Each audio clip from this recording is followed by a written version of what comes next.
ഒരാളെ പോലെ 7 പേരുണ്ടെന്ന പറച്ചിൽ ചിലരുടെ കാര്യത്തിൽ അത്ര ശരിയല്ലെന്ന് തോന്നും. അങ്ങനെ ഒരു യൂണിക് സാന്നിധ്യമായിരുന്നു രഘുവരൻ.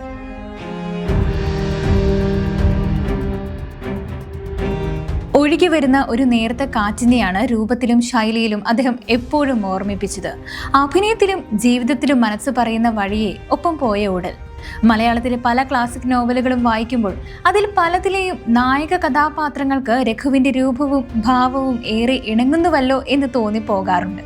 ഖസാക്കിന്റെ ഇതിഹാസത്തിലെ രവിയായും മയ്യഴിപ്പുഴയുടെ തീരങ്ങളിലെ ദാസനായും രഘുവരനെ മനസ്സിൽ വരച്ചു നോക്കിയവരുമുണ്ടല്ലേ.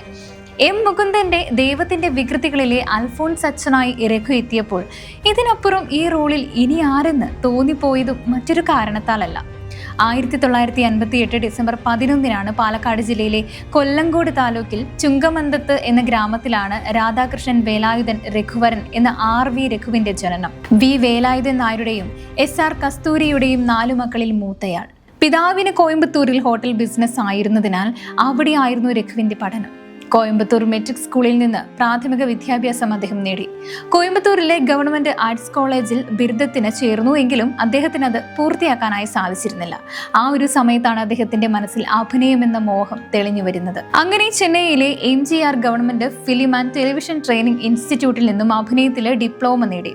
തുടർന്നങ്ങോട്ട് അഭിനയിക്കുവാനുള്ള അവസരങ്ങൾ തേടിയുള്ള യാത്രയായിരുന്നു. 1973 മുതൽ 83 വരെ ചെന്നൈ കിങ്സ് എന്ന നാടക സംഘത്തിൽ അംഗമായിരുന്ന രഘുവരൻ ഒരു മനിതൻ കഥ എന്ന തമിഴ് സീരിയലിലൂടെയാണ് ശ്രദ്ധേയനായത്. കക്കയാണ് മലയാളത്തിലെ അദ്ദേഹത്തിന്റെ ആദ്യത്തെ സിനിമ. 7ാമത് മനിതനാണ് തമിഴിലെ ആദ്യ ചിത്രം. ആദ്യകാലത്ത് മലയാളത്തിൽ ഉൾപ്പെടെ ചില സിനിമകളിൽ നായകനായെങ്കിലും വലിയ വിജയങ്ങൾ കൊയ്യാനായി അദ്ദേഹത്തിന് സാധിച്ചിരുന്നില്ല. തുടർന്നാണ് വില്ലൻ ക്യാരക്ടർ റോളുകളിൽ സജീവമായത്. ഇതിൽ ഭാഷയിലെ ആന്റണി രഘുവരന്റെ എവർഗ്രീൻ ഹിറ്റുകളിൽ ഒന്നായി. മലയാളം, തമിഴ്, തെലുങ്ക്, കന്നഡ, ഹിന്ദി എന്നീ ഭാഷകളിലായി 300-ലേറെ ചിത്രങ്ങളിൽ അഭിനയിച്ചിട്ടുണ്ടെങ്കിലും രഘുവരനിലെ നടനെ ഉപയോഗിക്കത്തക്ക കഥാപാത്രങ്ങൾ ഇവയിൽ കുറവായിരുന്നു. രഘുവരന്റെ കരിയറിലെ ഏറ്റവും മികച്ച കഥാപാത്രം എന്ന് വിശേഷിപ്പിക്കാവുന്നതാണ് ലെനിൻ രാജേന്ദ്രൻ സംവിധാനം ചെയ്ത ദൈവത്തിന്റെ വികൃതികൾ എന്ന ചിത്രത്തിലെ ഫാദർ അൽഫോൺസ് എന്ന വേഷം.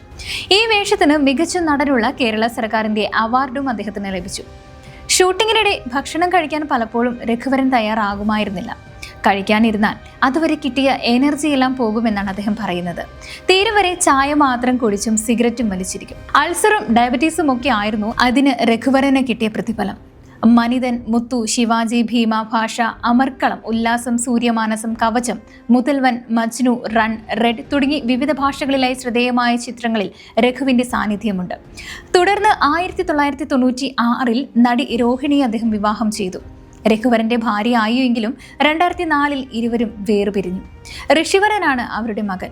സായി ഋഷി എന്നായിരുന്നു രഘു മകനിട്ട പേരെങ്കിലും ഋഷിവരൻ എന്ന് മകൻ അത് മാറ്റുകയായിരുന്നു. രഘുവിനെ 100% വെറുക്കാൻ എനിക്ക് ആവില്ലായിരുന്നു ഒരിക്കലും. അതാണ് എൻ്റെ ഫസ്റ്റ് ലവ്. കക്കയിൽ അഭിനയിച്ച കാലത്ത് തുടങ്ങിയ എൻ്റെ പപ്പി ലവ്.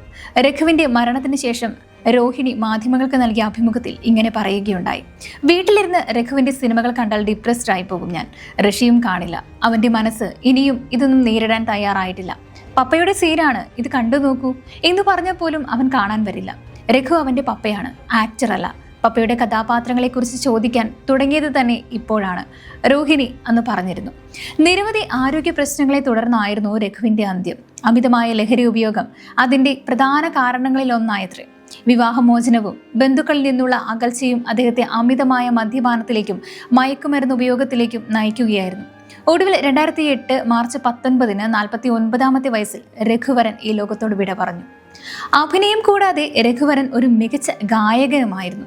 രഘു ചിട്ടപ്പെടുത്തി പാടിയ ഇംഗ്ലീഷ് ഗാനങ്ങൾ രോഹിണിയും ഋഷിവരനും ചേർന്ന് മ്യൂസിക് ആൽബമായി പുറത്തിറക്കിയിട്ടുണ്ട്. രഘുവരൻ പാടും എന്ന് അടുത്ത സുഹൃത്തുക്കൾക്കും പ്രിയപ്പെട്ടവർക്കും മാത്രമായിരുന്നു അറിയുമായിരുന്നുള്ളൂ. രഘുവിന്റെ അമ്മയാണ് പാടാനുള്ള എല്ലാ പ്രോത്സാഹനവും അദ്ദേഹത്തിന് നൽകിയത്. രഘു 10ൽ പഠിക്കുമ്പോൾ ഒരു ഗിറ്റാർ വേണമെന്ന ആവശ്യവുമായി അച്ഛൻ്റെ അടുത്ത് ചെന്നു.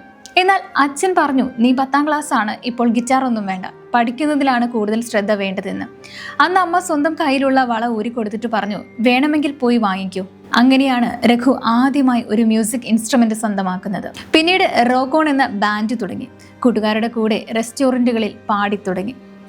എങ്കിലും ഇന്നും മരിക്കാത്ത ഒരു പിടി ഓർമ്മകളുമായി രഘുവരൻ നമുക്കിടയിൽ ജീവിക്കുകയാണ്. അദ്ദേഹത്തിന്റെ ഓർമ്മകൾക്ക് മുൻപിൽ പ്രണാമം.